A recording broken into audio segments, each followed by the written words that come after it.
La pala de Eusebio golpeó el fondo de la zanja y devolvió un sonido seco, tan hueco como una olla vacía. Simón se asomó desde arriba y anunció que ya habían pasado los 4 metros sin encontrar una sola veta húmeda. Lucía Navarro no miraba a los hombres, sino los terrones amarillos que iban saliendo uno tras otro. Tomó uno entre los dedos, lo partió y dejó que el polvo cayera sobre sus botas. A 30 pasos hacia el oriente crecían 3 matas verdes en un terreno casi del mismo color que la ceniza. Lucía caminó hasta ellas, hundió el pulgar en el suelo y después clavó una estaca de madera junto a la última planta. Don Julián, presidente del comisariado, dejó de abanicar su sombrero y preguntó qué pretendía señalar. Lucía respondió que, si seguían cavando donde estaban, al anochecer tendrían un agujero más grande, pero seguirían sin agua. 2 hombres soltaron una risa breve, más cansada que divertida, y don Julián señaló la zanja como quien cierra una discusión. Dijo que el lugar ya había sido decidido y que no podían cambiar el trabajo por cada opinión nueva. Lucía limpió la tierra de sus dedos, recogió la canasta y respondió que entonces podían continuar. Tomás Rivas la vio alejarse con la pala al hombro, pero no habló por ella ni intentó detenerla. Al mediodía la zanja llegó a 5 metros, y el fondo seguía tan seco como la superficie. Cuando el sol empezó a bajar, Eusebio dejó caer la pala y nadie volvió a reír. Don Julián miró hacia la estaca que Lucía había clavado a lo lejos, aunque todavía no dijo una palabra. Esa tarde, por primera vez, el silencio empezó a parecerse a una duda. La parcela de Lucía comenzaba detrás de una cerca baja de piedra y terminaba antes del camino real. No era grande, pero sostenía maíz, frijol, chile y 9 duraznos plantados en una franja junto a la casa. Lucía conocía cada árbol por el tronco, porque 5 los había plantado su padre y 4 los había plantado ella. Su madre, Adela, limpiaba frijoles bajo el más viejo, cuando Lucía regresó con la canasta vacía. Adela preguntó si habían encontrado agua, y Lucía respondió que solo habían encontrado más tierra. Dentro de la casa había un sobre abierto sobre la mesa, doblado tantas veces que el borde empezaba a quebrarse. Lucía lo había leído 3 noches seguidas y todavía no encontraba una manera sencilla de hablar de él. El papel no anunciaba una desgracia, pero podía cambiar la forma de su futuro. Tomás llegó antes de la cena con 2 panes y noticias sobre la habitación que estaba reparando para después de la boda. Habló de una ventana nueva, de una cama más ancha y de un naranjo que quería plantar frente a la puerta. Lucía quería aquella vida, y por eso el sobre pesaba más cada vez que él hablaba. Los 2 tenían parcela propia, y casarse bajo aquellas condiciones podía afectar directamente la tierra que permanecía a nombre de Lucía. La fecha de la boda seguía marcada en el calendario con una pequeña cruz hecha por Adela. Sin embargo, desde aquella tarde había otra pregunta encima de la mesa, más difícil que decidir un día o escoger un vestido. Lucía debía averiguar cuánto podía entregar una persona para formar una familia sin desaparecer dentro de ella, y todavía no sabía si el amor tenía una respuesta justa para eso. Antes de seguir, escriban en los comentarios desde qué país nos acompañan hoy y sigamos juntos esta historia. Ocurrió en otro tiempo y bajo otras reglas, pero la pregunta que dejó sigue entrando por muchas puertas. Volvamos a México, en 1948, cuando Lucía todavía creía que sus 2 problemas nunca llegarían a tocarse. Lucía había aprendido a trabajar la tierra antes de escribir su apellido sin salirse del renglón. Su padre decía que el campo nunca estaba completamente callado, aunque casi nadie escuchaba cuando no esperaba cosechar algo. Él le enseñó a distinguir el suelo que retenía humedad del que solo parecía oscuro por la sombra. También le enseñó que una planta puede avisar de un cambio mucho antes que un pozo. Años después, Lucía seguía caminando por la parcela con aquella costumbre de mirar detalles pequeños. Sabía dónde permanecía el barro un día más después de una tormenta y dónde las hormigas cambiaban sus caminos antes de una lluvia. Reconocía las hojas que se doblaban por falta de agua antes de que el color empezara a desaparecer. Ninguna de esas señales era una promesa, pero juntas podían convertirse en una dirección razonable. Después de la muerte de su padre, la parcela quedó en el centro de la vida familiar. Adela todavía ayudaba con las semillas y las cuentas, pero las rodillas ya no soportaban jornadas enteras entre los surcos. Lucía asumió el trabajo principal y aprendió a negociar grano, reparar cercas y reservar semilla antes que comida. Durante 6 años, la parcela fue más que una fuente de cosecha. Fue la prueba diaria de que podía decidir sin pedir permiso. Tomás tenía su propia parcela al otro lado del camino real, a menos de media hora caminando. Se conocían desde jóvenes, aunque durante años apenas habían intercambiado saludos en la tienda o durante las reuniones del ejido. Él se marchó una temporada a trabajar lejos y regresó después de la muerte de su hermano mayor. Cuando volvió, encontró a Lucía más seria, más precisa y mucho menos dispuesta a aceptar respuestas a medias. A Tomás le gustó precisamente eso, aunque al principio no supo nombrarlo de otra manera. Empezó pidiéndole semillas de chile y terminó buscando razones para pasar por su casa después del trabajo. Lucía tardaba demasiado en devolverle una herramienta, y Tomás hacía preguntas que podía resolver sin ayuda. Ninguno llamó amor a esa costumbre durante varios meses, porque el afecto llegó antes que la palabra. Una tarde, Tomás llegó con la camisa limpia y el sombrero entre las manos. Adela lo vio desde la cocina y desapareció con una discreción demasiado evidente para engañar a nadie. Tomás pidió a Lucía que se sentara bajo los duraznos y le propuso matrimonio sin un discurso preparado. Lucía tardó una semana en contestar, porque conocía el peso que puede esconder una respuesta corta. Adela empezó a guardar huevos, y una prima ofreció coser el vestido con una tela comprada entre varias mujeres. Tomás reparó una habitación de su casa y encontró 2 tazas que quería reservar para las mañanas compartidas. Todo parecía avanzar sin resistencia hasta que Lucía preguntó qué ocurriría con las 2 parcelas después del matrimonio. Tomás respondió que seguirían trabajando ambas, como si la pregunta hubiera sido únicamente sobre manos y horarios. La duda la llevó primero con el secretario del comisariado, cuya respuesta fue demasiado imprecisa para tranquilizarla.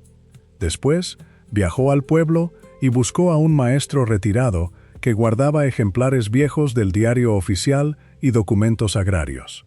El hombre leyó la disposición con calma, volvió a una página anterior y finalmente señaló un artículo. Lucía siguió cada línea con un dedo, como si el papel pudiera cambiar si la leía más despacio. La norma buscaba impedir que un mismo jefe de familia acumulara parcelas dentro del régimen agrario. Sin embargo, la consecuencia podía recaer sobre la parcela de una mujer al casarse con un hombre que también tenía parcela. Esa diferencia era exactamente la que Lucía necesitaba comprender antes de decidir. Lucía pidió que el maestro repitiera la explicación, aunque la había entendido perfectamente la primera vez. Después preguntó si la parcela de Tomás enfrentaba el mismo efecto, y la respuesta no fue la que esperaba. Lucía regresó caminando desde el pueblo con el sobre dentro del rebozo y una sensación difícil de explicar. Nadie le estaba quitando la tierra esa tarde, y Tomás no había hecho nada contra ella. Sin embargo, la boda que había imaginado como una unión podía modificar una independencia construida durante años. Para Tomás, el matrimonio agregaba una casa. Para Lucía, podía borrar una parte de su nombre. Mientras Lucía intentaba entender el papel, el ejido enfrentaba un problema más inmediato. El invierno había dejado menos humedad que otros años, y los pozos de varias casas empezaron a bajar. Las parcelas del extremo mostraron primero las hojas dobladas y los surcos más claros. Nadie hablaba todavía de desastre, porque las malas cosechas casi siempre anuncian su llegada con señales pequeñas. Lucía conocía ese sitio y nunca le había convencido, incluso durante años más húmedos. El suelo se endurecía rápido después de la lluvia y la vegetación no mostraba una continuidad clara hacia las parcelas bajas. En cambio, Una franja más al este conservaba cambios que ella había observado durante varias temporadas. Lo explicó durante una reunión, señalando plantas, pendiente y diferencias de color que podían valer una prueba. Así llegó Lucía a la zanja seca de aquella mañana, y así volvió a casa con la sensación de haber visto un error avanzar palada tras palada. Tomás regresó por la tarde cubierto de polvo y confirmó que no habían encontrado nada. También explicó que don Julián quería seguir en el mismo lugar porque ya habían invertido demasiado trabajo. Lucía dejó el cuchillo sobre la mesa y dijo que, a veces, uno sigue perdiendo porque le parece desperdicio dejar de perder. Tomás la observó con una sonrisa cansada y preguntó si estaba hablando de la zanja. Lucía tocó el sobre que todavía llevaba dentro del bolsillo y respondió que, por ahora, sí. Adela levantó la mirada desde el fogón, pero no hizo ninguna pregunta. Esa noche, dos problemas distintos durmieron bajo el mismo techo sin conocerse todavía. Lucía llegó al comisariado antes de que los hombres salieran hacia la zanja original. Don Julián estaba revisando una libreta y levantó los ojos con la paciencia de quien espera escuchar una insistencia conocida. Lucía sorprendió al decir que no pedía abandonar el trabajo de inmediato. Solo quería 4 hombres durante medio día para probar 2 puntos distintos y comparar resultados. Puso 3 piedras sobre la mesa y las movió mientras explicaba la pendiente del terreno. Señaló el lugar donde estaban cavando, después una pequeña depresión y finalmente la franja donde la humedad permanecía más tiempo al amanecer. Don Julián preguntó qué ocurriría si no encontraban nada. Lucía respondió que perdería el mismo día de trabajo que ellos, y además, quedaría expuesta delante de todos. La respuesta cambió la conversación porque Lucía estaba poniendo algo propio en riesgo. Don Julián aceptó con la condición de terminar las pruebas al mediodía y volver al plan anterior si no había resultado. Fueron Tomás, Eusebio, Mateo y Simón, cada uno con una herramienta y pocas expectativas. Lucía caminó delante sin intentar convencerlos durante el trayecto. El primer punto no dio nada después de 1,5 metros, y la tierra salió tan seca como la zanja principal. Eusebio limpió la pala contra una piedra y comentó que quizá la tierra no quería hablar ese día. Lucía no respondió porque la observación no era completamente injusta. Había pedido una oportunidad y, por el momento, estaba fallando. Tomás permaneció junto al hoyo cuando los otros empezaron a recoger las herramientas. Preguntó si Lucía había dejado de creer en la dirección que había señalado. Ella respondió que seguía viendo una diferencia, pero probablemente había buscado demasiado cerca del primer indicio. Tomás dijo que podía hablar con don Julián para conseguir otro intento, y Lucía negó antes de que terminara la frase. Comieron bajo una sombra corta mientras los demás regresaban al pueblo. Tomás habló de la habitación nueva y de la ventana que había terminado la tarde anterior. Dijo que el sol del poniente entraba demasiado fuerte, pero una cortina resolvería el problema. Lucía preguntó dónde pensaba colocar la cama y él respondió, sonriendo, que sería la cama de los dos. Lucía volvió a preguntar por las parcelas y Tomás dejó la tortilla sobre la tela. Dijo que trabajarían las dos, igual que habían hablado antes, y pidió que ella explicara qué parte seguía preocupándola. Lucía estuvo a punto de sacar el sobre, pero todavía temía convertir una duda en una pelea incompleta. Respondió que hablarían después, y Tomás respetó el silencio aunque claramente no quedó satisfecho. Cuando los hombres se marcharon, Lucía volvió sola al segundo hoyo y sacó tierra del fondo. Al apretarla, no formó barro, pero tampoco se deshizo con la facilidad del primer punto. Miró hacia una pequeña depresión situada varios metros más al sur y recordó cómo se veía después de lluvias fuertes. Esa noche regresó con una lámpara, una azada y la intención de comprobar que estaba equivocada. Cavó durante casi 2 horas sin encontrar una gota visible, pero el metal salió más oscuro en cada golpe profundo. Lucía tocó el fondo y notó un frío que no aparecía en la tierra de alrededor. No era agua suficiente para celebrar, pero sí una señal real que merecía otra prueba. Se quedó agachada varios minutos, escuchando el campo cuando ya no quedaban voces alrededor. En la depresión, Lucía le pidió tocar el fondo del pequeño hoyo y después comparar con la pared exterior. Tomás notó la diferencia, pero preguntó si eso significaba que había agua debajo. Lucía respondió que no lo sabía, y que esa era precisamente la razón para seguir probando. Tomás sonrió porque no la escuchaba decir «no sé» con frecuencia. La tercera prueba fue aceptada con menos entusiasmo y más curiosidad que las anteriores.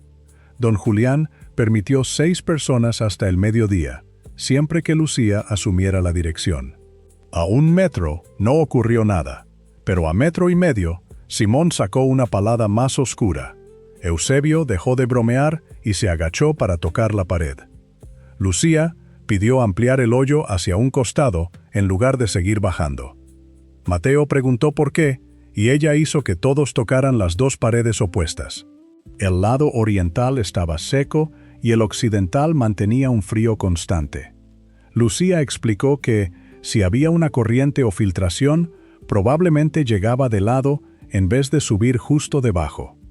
20 minutos después, apareció una línea oscura que se humedecía lentamente después de limpiarla.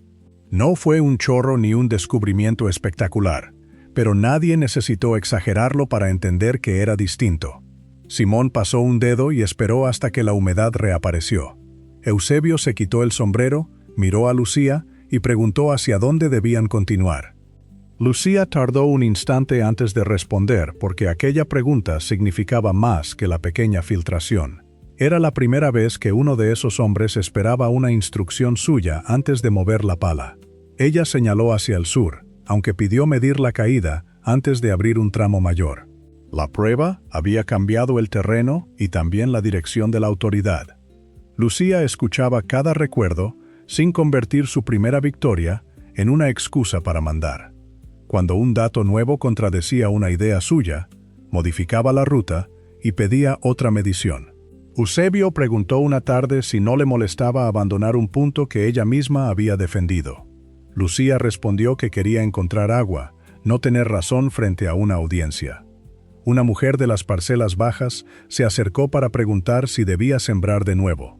Lucía revisó el terreno y respondió que esperara unos días, porque si el agua tardaba, perdería semilla y trabajo. La mujer preguntó qué ocurriría si el canal se resolvía al día siguiente. Lucía dijo que entonces solo habría perdido un día, y la mujer decidió que prefería ese riesgo. La costumbre de admitir lo que no sabía aumentó la confianza más que cualquier seguridad fingida. Pronto las personas dejaron de preguntar solamente si Lucía tenía razón y empezaron a preguntarle qué estaba viendo. Don Julián apareció una tarde en su parcela con un dibujo sencillo del terreno. Dijo que al día siguiente abrirían una prueba más larga y querían que Lucía indicara la dirección. Subieron a una loma desde donde podían verse las tierras del extremo y la franja de vegetación distinta. Lucía trazó una diagonal con el dedo y explicó que la pendiente sugería continuar hacia el sur. Don Julián observó que la línea pasaba cerca de la parcela de Lucía. Ella respondió que sí, aunque una inquietud empezó a crecer mientras seguía el recorrido con los ojos. La trayectoria no parecía pasar cerca, sino atravesar el centro de su terreno. Lucía no dijo nada porque todavía faltaban mediciones y una sospecha no era suficiente para alterar el plan. Esa noche volvió a mirar los 9 duraznos antes de entrar a casa. El agua y el sobre seguían siendo problemas distintos, pero ambos acababan de acercarse un poco más. La prueba más larga dio el mejor resultado hasta entonces, aunque nadie encontró un manantial escondido bajo la tierra. La filtración aparecía de manera continua en varios puntos y permitía imaginar una acequia si mantenían suficiente pendiente. Don Julián pidió medir 2 veces antes de anunciar nada al resto del ejido. Lucía aprobó esa cautela porque una esperanza prematura podía desperdiciar más trabajo que una duda honesta. Durante 3 días siguieron la franja y levantaron un mapa con estacas, cuerda y recuerdos de los mayores. Lucía empezó a relacionar los cambios de suelo con historias antiguas sobre inundaciones y caminos que ya no existían. Tomás medía distancias, Simón anotaba profundidades y Eusebio verificaba cada punto antes de mover las herramientas. La búsqueda dejó de pertenecer a una sola persona, aunque la dirección general seguía dependiendo de lo que Lucía observaba. Don Julián llegó una mañana con dos hombres que antes apenas habían escuchado a Lucía en las reuniones. Esta vez no trajeron una decisión hecha, sino preguntas sobre el terreno y las rutas posibles. Lucía los hizo caminar hasta una zona de pasto corto y les mostró cómo cambiaba el color a la misma hora. Uno de ellos preguntó si aquello siempre significaba agua, y Lucía respondió que ninguna señal aislada significaba nada seguro. La respuesta pareció decepcionarlo, pero Eusebio explicó que precisamente por eso estaban combinando varias señales. Lucía lo miró sin decir nada, recordando la primera risa junto a la zanja seca. Había una diferencia entre vencer a alguien y lograr que esa persona aprendiera a mirar contigo. La segunda opción tardaba más, pero podía durar después de que terminara el problema.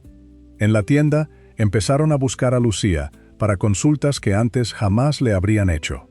Un hombre preguntó si debía mover sus animales, y otro quiso saber dónde conservaría mejor la humedad restante.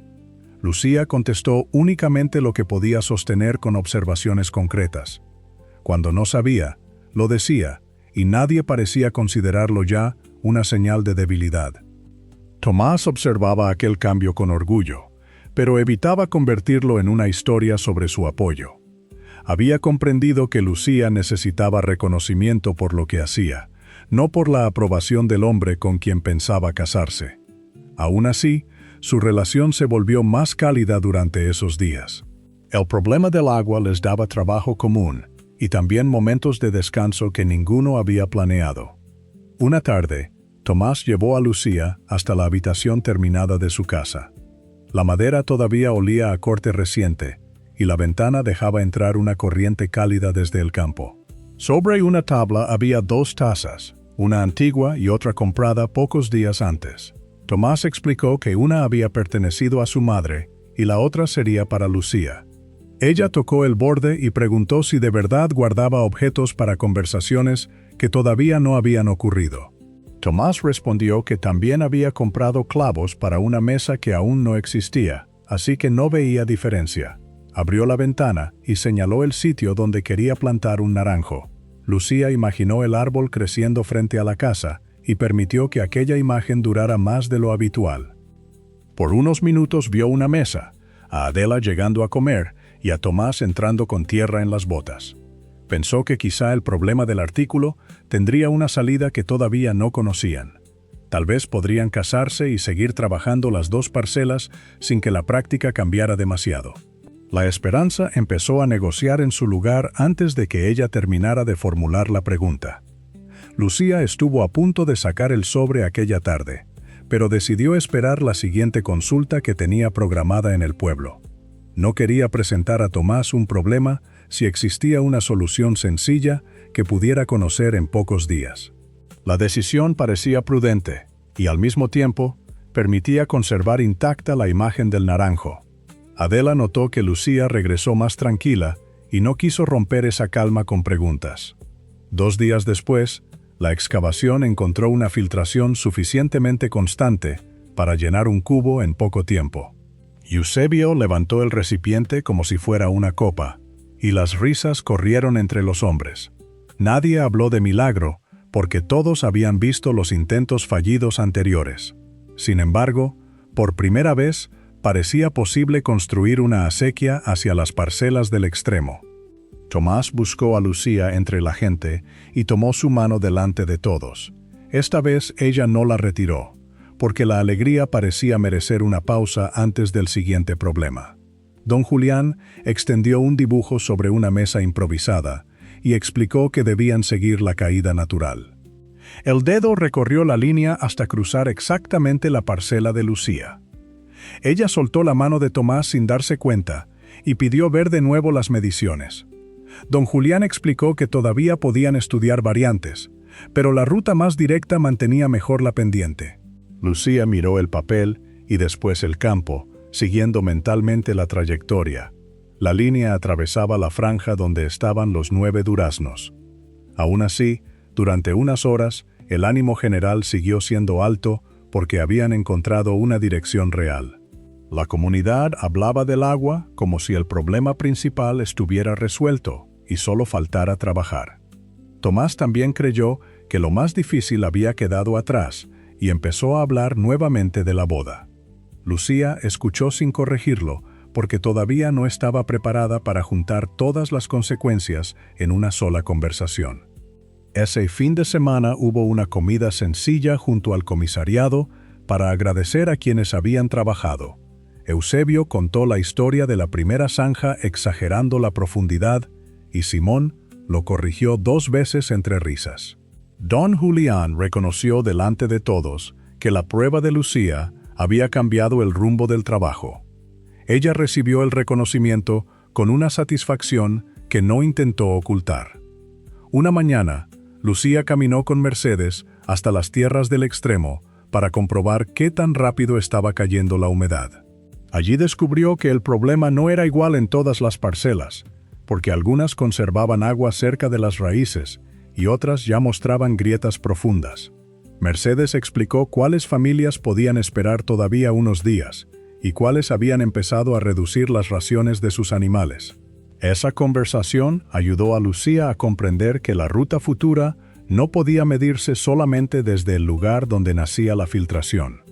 Al regresar, Lucía pidió que el mapa incluyera también los nombres de las parcelas más afectadas y no solo las distancias. Don Julián aceptó la idea porque la información permitía decidir qué tramo debía probarse primero. Tomás observó cómo una habilidad nacida de mirar su propia tierra empezaba a ordenar preguntas de todo el ejido. Lucía, sin embargo, seguía recordando que cada nueva responsabilidad aumentaba también el costo de equivocarse. Por primera vez desde que empezó la búsqueda, Lucía sintió que podía conservar las 2 cosas que deseaba. El ejido la escuchaba de una manera distinta, y Tomás seguía esperando construir una vida juntos. La boda continuaba en el calendario, y el agua parecía tener una ruta posible. Era exactamente el tipo de momento en que una historia parece haber encontrado su final demasiado pronto. Aquella noche, Lucía abrió el sobre y lo dejó junto al dibujo de la acequia. Una línea podía quitarle el control directo sobre la parcela si se cazaba bajo aquellas condiciones. La otra línea podía cortar la parte más antigua de esa misma tierra para llevar agua a otras familias. Los 2 problemas finalmente estaban sobre la misma mesa. Si esta historia les está dejando algo en qué pensar, pueden acompañarnos suscribiéndose al canal y seguir con nosotros.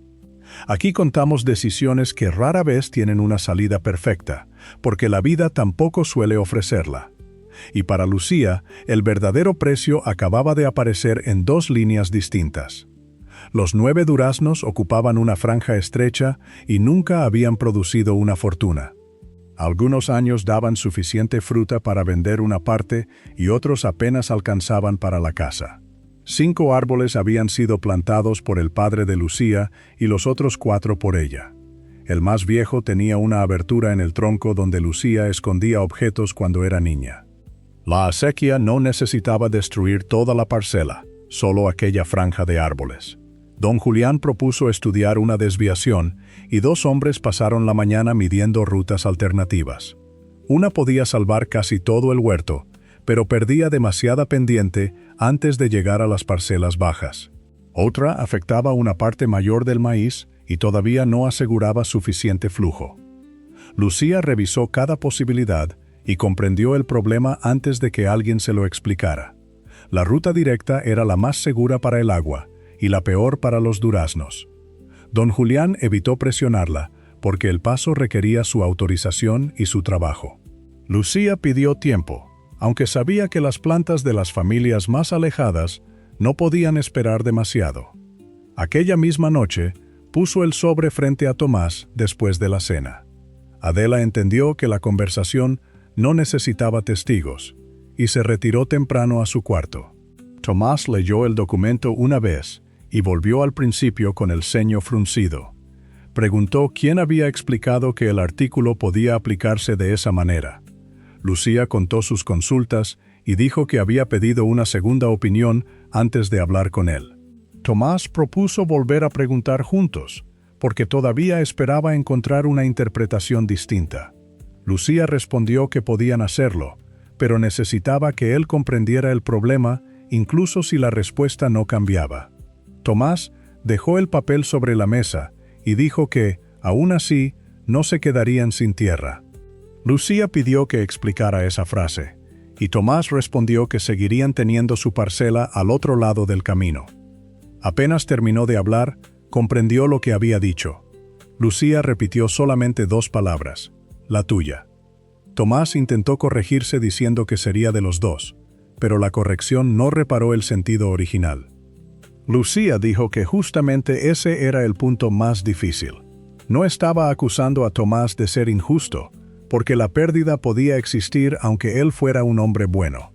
Un derecho que depende de la bondad de otra persona no pesa igual que un derecho que permanece aunque esa persona cambie.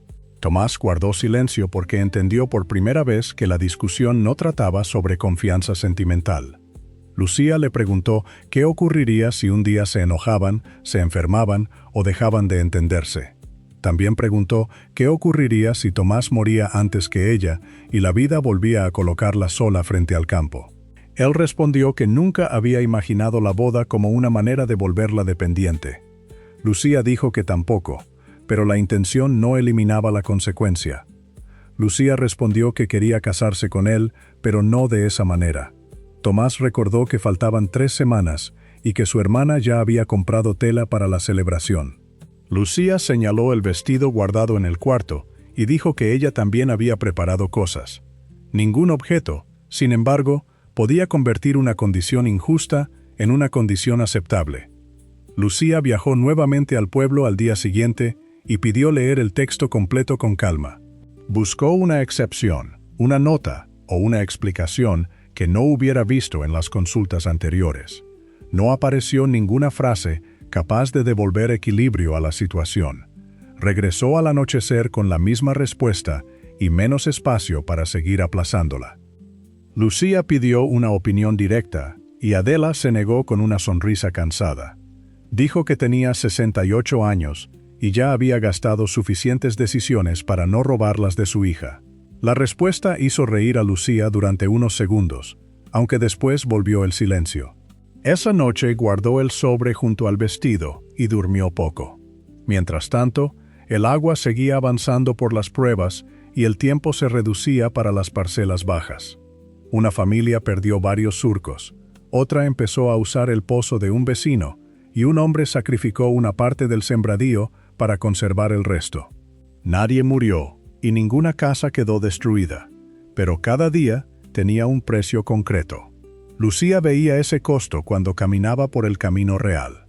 Don Julián volvió con el plano y preguntó si podían pasar por su parcela. Lucía quiso saber qué ocurriría si rodeaban el huerto y él respondió que perderían pendiente. Preguntó cuánto recibirían las últimas parcelas y don Julián dijo que probablemente menos. Lucía insistió en la palabra probablemente, y él respondió que era lo más honesto que podía ofrecer. La honestidad complicó todavía más la decisión porque Lucía no podía rechazar una mentira que no existía. Pidió 2 días para revisar una vez más todas las rutas. Don Julián aceptó, aunque ambos sabían que cada amanecer reducía el margen. Lucía pasó esa tarde midiendo los árboles como si pudiera encontrar entre ellos una salida escondida. Tomás llegó antes del anochecer y dijo que había escuchado lo de la acequia. Preguntó qué pensaba hacer, y Lucía soltó una risa seca porque todo el pueblo estaba haciendo la misma pregunta. Tomás miró hacia el huerto y respondió que era natural, porque era su tierra. Los dos quedaron quietos cuando escucharon la frase completa.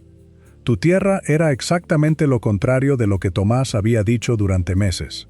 Él se sentó en una piedra y reconoció que, cuando habló de conservar su parcela después de casarse, creyó que estaba tranquilizándola. Ahora entendía que había descrito con precisión lo que Lucía podía perder. La diferencia parecía pequeña en una conversación, pero enorme cuando se convertía en una decisión real. Tomás dijo que ya no quería fijar otra fecha mientras el problema siguiera sin una respuesta justa. Lucía recordó que esperar un año no cambiaría por sí solo la disposición y preguntó qué estaban esperando entonces. Él respondió que quizá debían aprender a vivir con una respuesta distinta de la que habían imaginado. No era una solución, pero tampoco fingía serlo. Lucía decidió cancelar la boda aquella misma noche y evitó llamarla pospuesta. No quería utilizar una palabra más amable para dejar la puerta abierta sin aceptar el problema. Al día siguiente, avisó a su prima y retiró la marca del calendario. Al mediodía, medio pueblo conocía la noticia sin que Lucía hubiera explicado la razón. Tomás no apareció esa tarde y Lucía agradeció la distancia, aunque también la sintió como una pérdida. Caminó hasta los duraznos y apoyó la frente en el tronco más viejo. La acequia todavía no tenía permiso y la boda ya no tenía fecha. Por primera vez en semanas, Lucía no sabía cuál de las cosas que amaba podría seguir llamando suya. Hay pérdidas que caben dentro de un documento y otras que solo se entienden cuando falta una sombra en el patio. Lucía todavía no había cortado un árbol, pero ya podía imaginar el espacio vacío entre la casa y el campo. También podía imaginar la habitación de Tomás sin las 2 tazas sobre la tabla. Esa noche, el futuro dejó de parecer una línea y se convirtió en varias puertas cerradas. A la mañana siguiente, alguien golpeó la cerca antes de que Lucía terminara el café.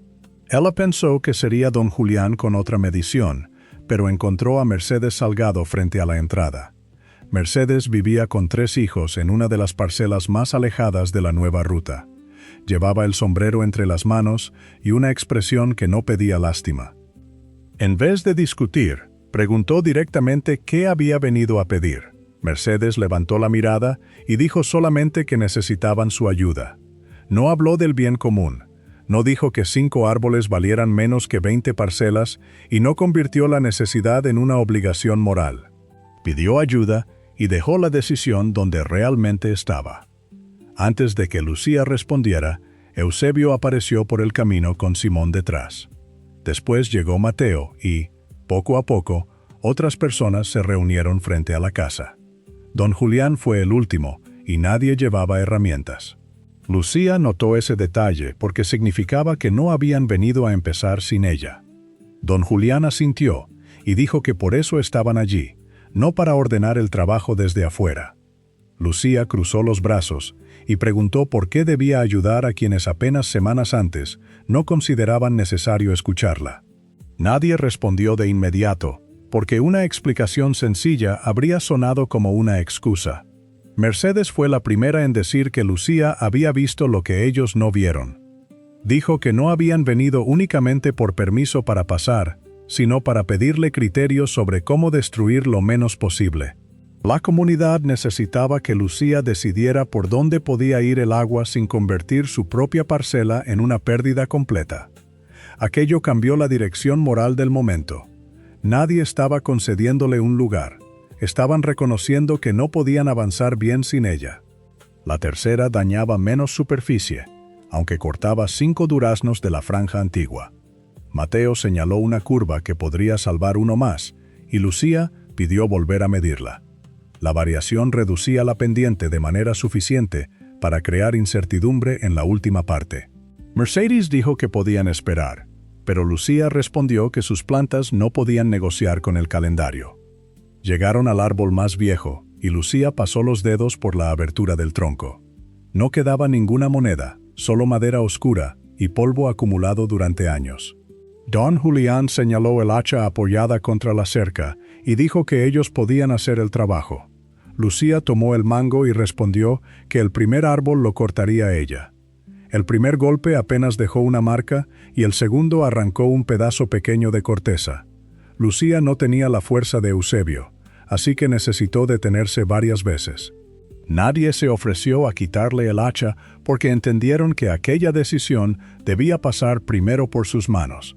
Eusebio solo acercó un jarro de agua cuando vio que Lucía respiraba demasiado rápido.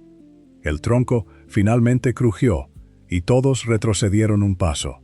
El durazno cayó hacia el sur y las hojas golpearon el suelo con un sonido más fuerte de lo esperado.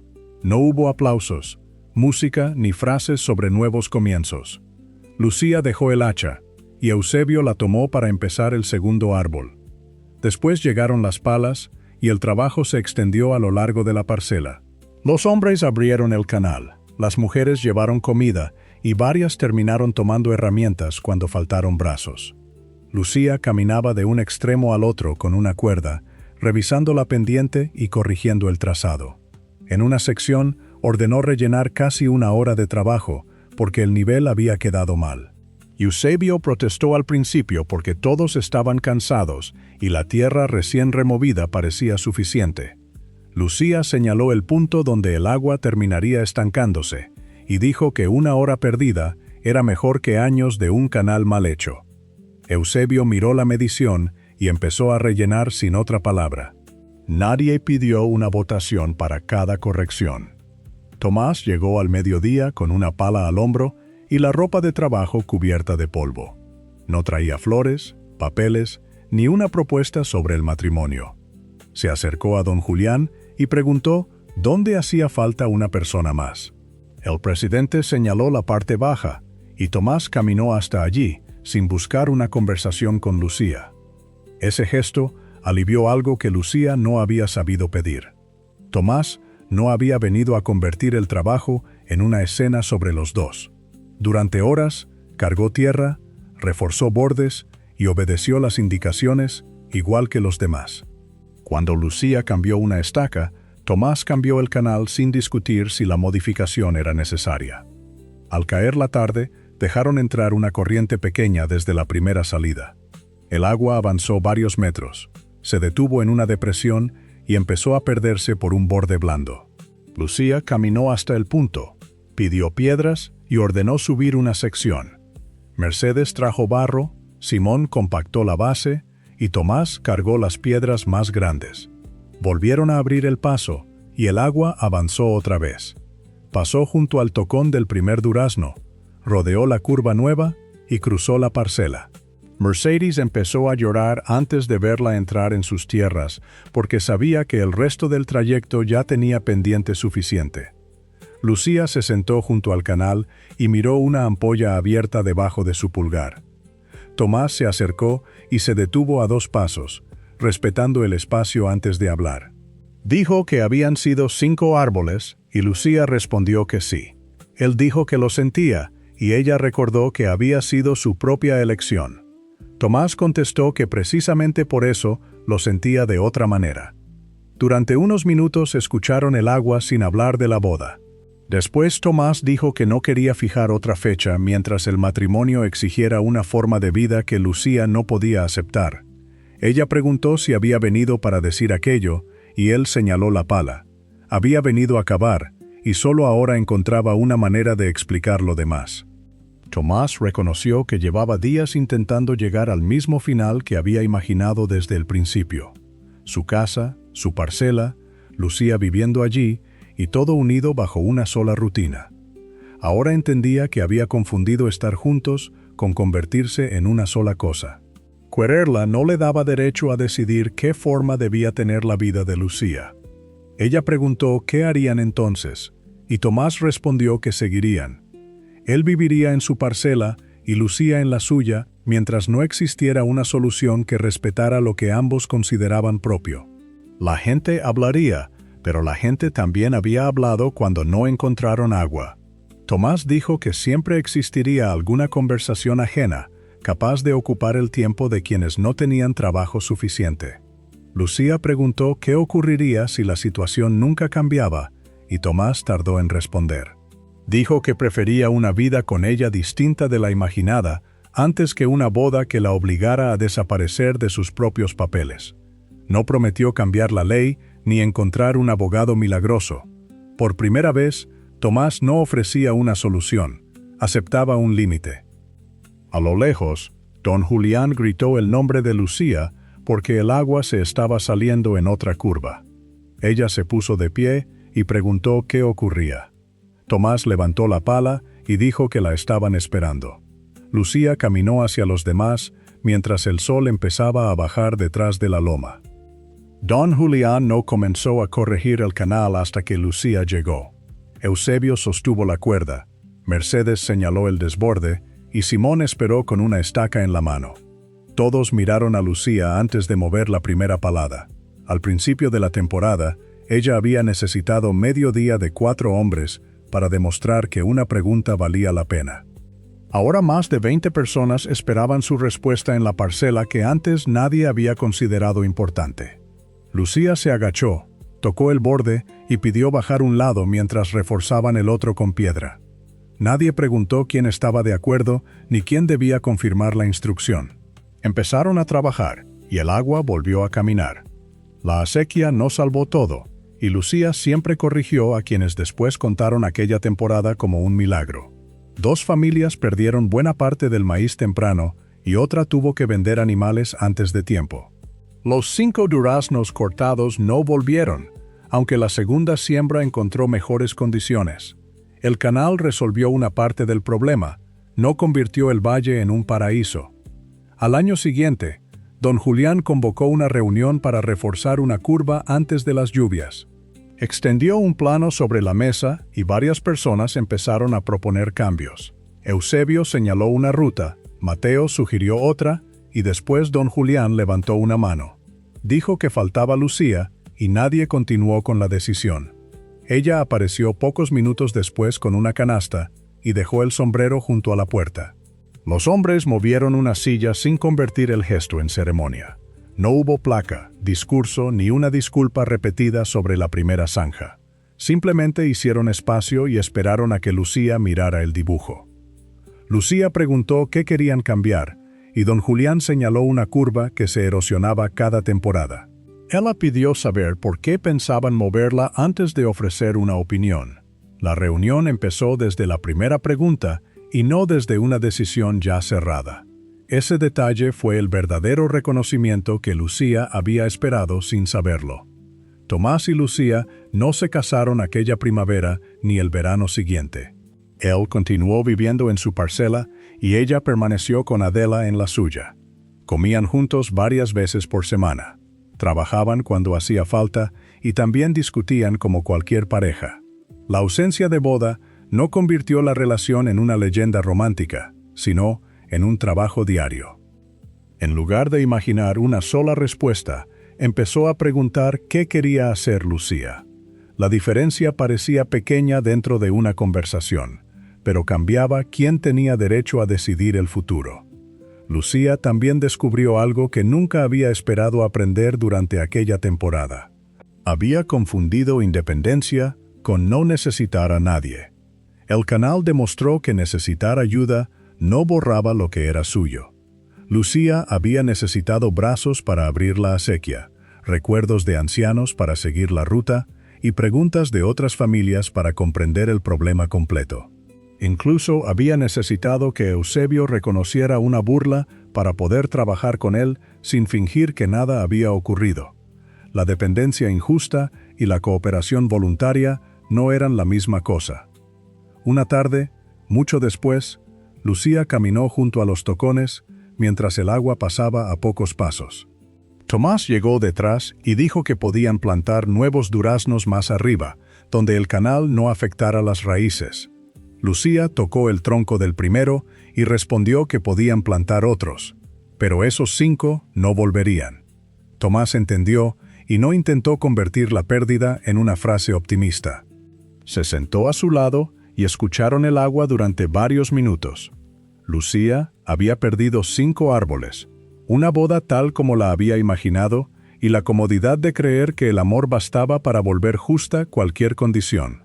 Sin embargo, conservaba la parcela, su nombre y la posibilidad de decidir qué hacer con ambos. Tomás seguía allí sin exigir que esa permanencia tuviera la forma que él había imaginado. El amor que obliga a una persona a hacerse más pequeña para demostrar que pertenece no construye una casa verdaderamente compartida.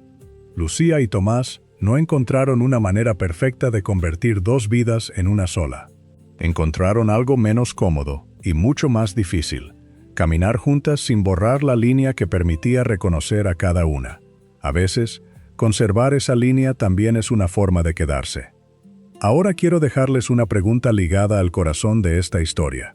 Si casarse con la persona que aman pudiera hacerles perder el control directo sobre algo construido durante años, ¿qué elegirían? ¿Esperarían una salida distinta? ¿Aceptarían el matrimonio? ¿O protegerían primero aquello que les permite decidir por ustedes mismos? No hace falta que respondan pensando únicamente en leyes o tierras, porque el dilema puede aparecer con otros nombres dentro de una familia. A veces se llama casa, trabajo, apellido, dinero o una decisión que alguien espera que abandonemos para demostrar amor. La pregunta importante es si una unión sigue siendo justa cuando solo una persona tiene que hacerse más pequeña para sostenerla. Lucía eligió conservar la capacidad de decidir, incluso sabiendo que esa elección también tenía un precio. En la próxima historia, el conflicto nace de otro papel y de otra familia convencida de saber quién pertenece. Un hombre muere, sus parientes llegan seguros de quién debe quedarse con la tierra y abren los documentos esperando confirmar lo evidente. Sin embargo, aparece el nombre de una mujer que ninguno de ellos reconoce como familia. Entonces el pueblo tendrá que decidir qué pesa más, la sangre o haber permanecido cuando todos los demás se fueron. Aquí las historias no terminan cuando alguien obtiene lo que quería. Terminan cuando descubrimos qué tuvo que elegir para conseguirlo y, sobre todo, qué decidió no entregar.